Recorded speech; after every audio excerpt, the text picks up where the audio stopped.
Hello friends, welcome to study with Mitali. मैं मिताली आप सभी का आज के इस वीडियो में बहुत बहुत स्वागत करती हूँ।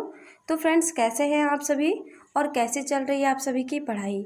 और आज हम क्लास 6 हिस्ट्री चैप्टर 10 को डिस्कस करने जा रहे हैं, जिसका शीर्षक है व्यापारी, राजा और तीर्थयात्री। ठीक है फ्रेंड्स, तो चलिए फ्रेंड्स, बिना देरी किए अब देखते हैं कि आज के इस चैप्टर में कौन कौन से महत्वपूर्ण बिंदु हैं जिन्हें हमें डिस्कस करना है। तो आज हम सबसे पहले पढ़ेंगे व्यापारी और व्यापार के बारे में।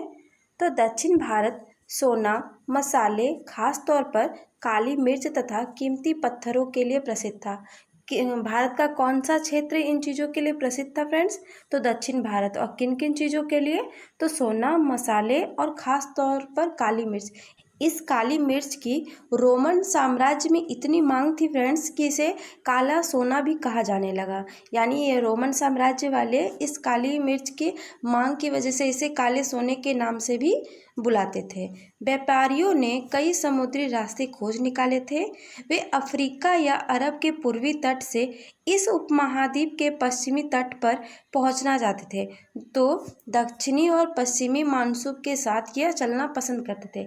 यानी ये जो व्यापारी थे वो क्या करते थे, समुद्र के रास्ते ये एक दिशा से दूसरी दिशा जाते थे, जिसके लिए इन लोगों ने क्या किया, यानी अफ्रीका और अरब के पूर्वी तट से इस महाद्वीप माने हमारे महाद्वीप में आने के लिए ये पश्चिमी तट से यहाँ पहुँचना चाहते थे। इसी के लिए क्या किए, दक्षिणी और पश्चिमी मानसून के सहारे वो ये मतलब जो सफ़र था उसको तय करते थे। ठीक है, अब हम बढ़ते हैं अगली स्लाइड की ओर। तो अगले स्लाइड में हमारा है भारत के समुद्र तटों से लगे राज्य के बारे में। तो फ्रेंड्स, इसमें क्या है कि इस उपमहाद्वीप के दक्षिण भाग में बड़ा तटीय प्रदेश है और इनमें बहुत से पहाड़, पठार तथा नदी के मैदान हैं। नदियों के मैदानों इलाकों में कावेरी का मैदान सबसे ज़्यादा उपजाऊ है। और संगम कविताओं में मूवेंदार एक तमिल शब्द है जिसका अर्थ है तीन मुखिया। यानी मूवेंदार का क्या अर्थ है, तो तीन मुखिया। ठीक है, और इसका प्रयोग तीन शासक परिवारों के मुखियाओं, और ये तीन शासक कौन कौन से फ्रेंड्स? तो ये तीन शासक थे चोल, चेर और पांड्य। तो इन तीन शासक के परिवारों के लिए इन शब्दों का प्रयोग किया जाता है। अब हम बढ़ते हैं अगले स्लाइड की ओर और देखते हैं कि कौन कौन से महत्वपूर्ण बिंदु दिए गए हैं। तो ये करीब 2300 साल पहले दक्षिण भारत में काफ़ी शक्तिशाली माने जाते थे। तीनों मुखियाओं के दो दो सत्ता केंद्र थे, जिसमें चोलों का पतन पुहार या कावेरी पट्टनम तथा पांड्यों की राजधानी मंदुरे थी।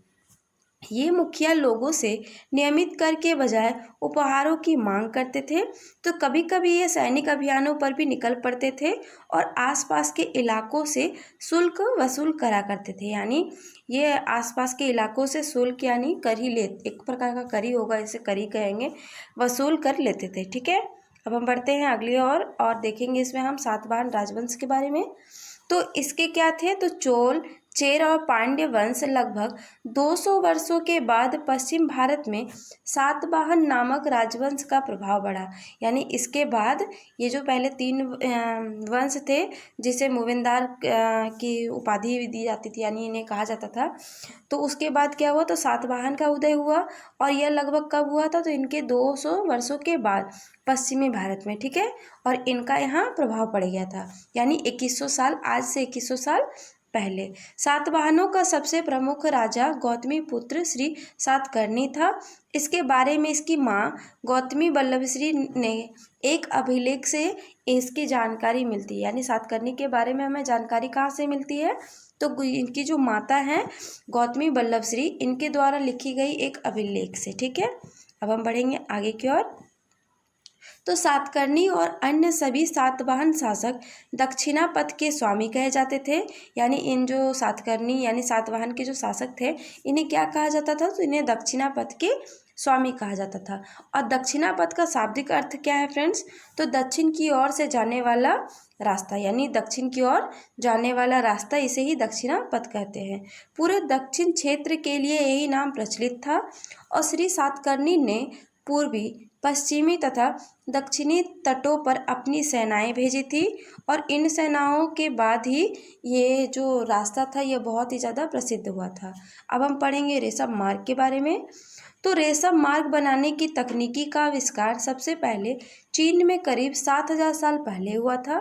जिस रास्ते से ये लोग पश्चिमी देशों में रेशमी कपड़े ले जाते थे वह रेशम मार्ग के नाम से प्रसिद्ध हो गया। यानी ये जो लोग थे ना, जिस रास्ते से रेशमी कपड़ों का आयात निर्यात करते थे, उसी मार्ग को रेशम मार्ग के लिए वह मार्ग प्रसिद्ध हो गया था। ठीक है। और करीब 2000 साल पहले रोम के शासकों और धनी लोगों के बीच रेशमी कपड़े पहनना एक फैशन बन गया था। इसी के वजह से इसकी मांग भी बहुत ज़्यादा बढ़ गई थी। और सिल्क रूट पर नियंत्रण रखने वाले शासकों में सबसे प्रसिद्ध कुषाण थे।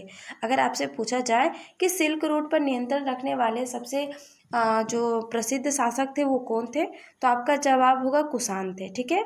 अब हम बढ़ते हैं आगे। तो करीब 2000 साल पहले मध्य एशिया तथा पश्चिमोत्तर भारत पर इनका यानी कुषाणों का शासन था और पेशावर और मथुरा इनके दो मुख्य शक्तिशाली केंद्र थे। इसके शासन काल से ही सिल्क रूट की एक शाखा मध्य एशिया से होकर सिंधु नदी के मुहाने के पत्तनों तक जाती थी और इस उपमहाद्वीप में सबसे पहले सोने के सिक्के जारी करने वाले शासकों में कुषाण थे।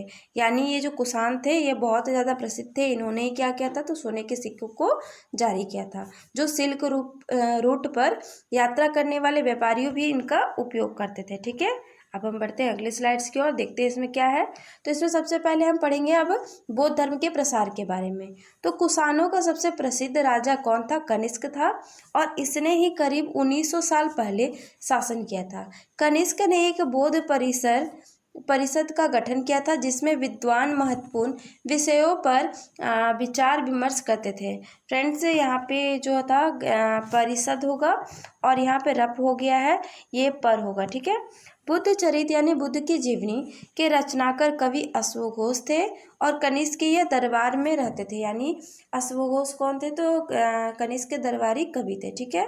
और अश्वघोष व अन्य विद्वानों ने अब संस्कृत में लिखना शुरू कर दिया था। यानी 1900 साल पहले जो इन लोगों ने शासन किया था उस वक्त अश्वघोष सब क्या करते थे, तो संस्कृत में भी इन्होंने लिखना प्रारंभ कर दिया था। ठीक है। और इस समय बौद्ध धर्म की एक नई धारा महायान का विकास हुआ था। अब बुद्ध की प्रतिमाएं बनाई जाने लगी थी। अधिकांश मथुरा में, कुछ तक्षशिला में बनाई गई। बोधित्व यानी ज्ञान प्राप्ति के बाद एकांतवास करते हुए ध्यान साधना में परिवर्तन होने वाले लोगों को ही बोधित्व कहते हैं। अब वे लोग क्या करते थे, तो वे लोगों को शिक्षा देना और मदद करने के लिए सांसारिक परिवेश में ही रहना ठीक समझने लगे थे। ठीक है। और धीरे धीरे जो बोधित्व की पूजा पूरे मध्य एशिया, चीन और बाद में कोरिया तथा जापान तक फैल गई थी। ठीक है फ्रेंड्स। अब हम बढ़ते हैं आगे की ओर। तो अब हम देखेंगे कि चीन बौद्ध तीर्थयात्री फासियान करीब 1600 साल पहले xuanzang हेनसांग, जिन्हें हेनसांग के नाम से भी जाना जाता है, 14 साल पहले और करीब 50 साल बाद इत्सिंग भारत आया था। यानी 1350 साल पहले इत्सिंग भारत आया था। फासियान अपने घर चीन वापस लौटने के लिए अपनी यात्रा बंगाल से शुरू की और xuanzang भूमार्ग से यानी उत्तर पश्चिम और मध्य एशिया होकर चीन वापस लौटा। xuanzang और अन्य तीर्थयात्रियों के प्रसिद्ध बौद्ध विद्या केंद्र नालंदा बिहार में अध्ययन किया था। ठीक है। अब हम देखते हैं आगे और जानेंगे नालंदा शिक्षा का केंद्र के बारे में। तो यहाँ के जो शिक्षक योग्यता तथा बुद्धि में सबसे आगे हैं, वे बुद्ध के उपदेशों का पालन करते हैं। मठ के नियम सख्त हैं जो सबको मानने पड़ते हैं। फ्रेंड्स, ये सबको हो गया, सबको मानने पड़ते हैं। नए आगंतुकों से पहले द्वारपाल ही कठिन प्रश्न पूछते हैं, सही उत्तर देने पर ही अंदर जाने की अनुमति मिलती है। यानी ये जो नए लोग होते हैं ना, उनसे सबसे पहले जो द्वारपाल होते हैं, जो द्वार पे पहरा देते हैं, वही लोग सबसे पहले कठिन प्रश्न पूछते हैं। जो इस प्रश्न का उत्तर सही ढंग से दे पाता है तो ही उन्हें आगे अंदर यानी जाने की अनुमति मिलती है, और नहीं तो उन्हें वहाँ से वापस अपने घर लौटना पड़ता है। ठीक है। अब हम देखते हैं आगे। तो भक्ति आंदोलन यानी भक्ति की शुरुआत कब हुई?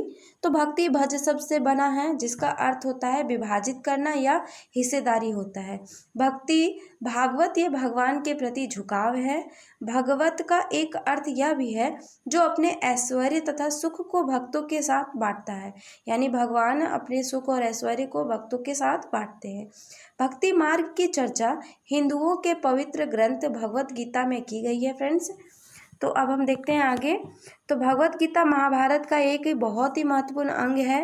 भक्ति मार्ग अपनाने वाले लोग आडंबर के साथ पूजा पाठ करने के बजाय ईश्वर के प्रति लगन और व्यक्तिगत पूजा पर जोर देते हैं। यानी जो लोग भक्ति मार्ग को अपनाते हैं वो लोग क्या करते हैं, तो वो आडंबर के साथ यानी दिखावा के साथ पूजा पाठ नहीं करते हैं। वो एकांत में रहकर ही ईश्वर को मन से, दिल से, अपने अंतर आत्मा से उनकी पूजा करते हैं। करीब 1400 साल पहले शिव भक्त अय्यर ने तमिल कविता लिखी और अय्यर के यह बिलाल थे। ठीक है, अब हम बढ़ते हैं अगले स्लाइड्स की ओर, देखते हैं। तो अब हम हिंदू के बारे में जानेंगे। तो हिंदू शब्द कहाँ से निकला है फ्रेंड्स? तो हिंदू शब्द की जो उत्पत्ति है वो हुई है सिंधु से या इंडस से निकला है। यह शब्द अरबों तथा ईरानियों द्वारा उन लोगों के लिए उपयोग किया जाता था जो सिंधु नदी के पूर्व में रहते थे। यही शब्द उनके धार्मिक विश्वास तथा सांस्कृतिक परंपराओं के लिए प्रयुक्त होता था। ठीक है फ्रेंड्स, अब हम बढ़ते हैं आगे। करीब 2000 साल पहले पश्चिमी एशिया में ईसाई धर्म का उदय हुआ और ईसा मसीह का जन्म बेथलहेम में हुआ था और उस समय यह जगह रोमन साम्राज्य का एक बहुत ही महत्वपूर्ण हिस्सा था। इसके उपदेश यानी इसके ये जो ईसा मसीह के जन्म का और ईसाई धर्म के सारी चीज़ों का जो उपदेश है यह बाइबल नामक ग्रंथ यानी पुस्तक में मिलते हैं। ईसा मसीह के मृत्यु के 100 सालों के अंदर ही भारतीय उपमहाद्वीप के पश्चिमी तट पर पहले ईसाई धर्म के प्रचारक पश्चिमी एशिया से आए थे और केरल के ईसाइयों को सीरियाई ईसाई भी कहा जाता है क्योंकि इन्हें ऐसा माना जाता है कि ये पश्चिम एशिया से आए थे और ये विश्व के सबसे पुराने ईसाइयों में से एक है, इसी के लिए इन्हें सीरियाई ईसाई कहा जाता है। ठीक है, अब हम देखते हैं अगले स्लाइड पे और देखते हैं यहाँ कुछ महत्वपूर्ण तिथियों के बारे में दिया गया है जो आपके लिए मतलब इस चैप्टर से लिया गया है। इस चैप्टर में बहुत ही महत्वपूर्ण था, इसी के लिए इसको एक साइड अलग करके डाल दी हूँ। रेशम बनाने की कला की खोज कब की गई? तो 7000 साल पहले। चोल, चेर, पांड्य ये इनका कब उदय हुआ था? तो लगभग 2300 साल पहले। रोमन साम्राज्य में रेशम की बढ़ती मांग कब हुई थी? तो लगभग 2000 साल पहले। कुषाण शासक कनिष्क इसका उदय कब हुआ था? तो 1900 साल पहले, यानी उससे पहले इन्होंने शासन किया था। फासियान का भारत आगमन कब हुआ? तो 1600 साल पहले। और स्वान की भारत यात्रा, अय्यार की शिव स्तुति की रचना कब हुई थी? तो लगभग 1400 साल पहले। ठीक है, तो फ्रेंड्स आप कमेंट में कमेंट करके बिल्कुल बताना ना भूलिएगा कि आपको आज की क्लास कैसे लगी।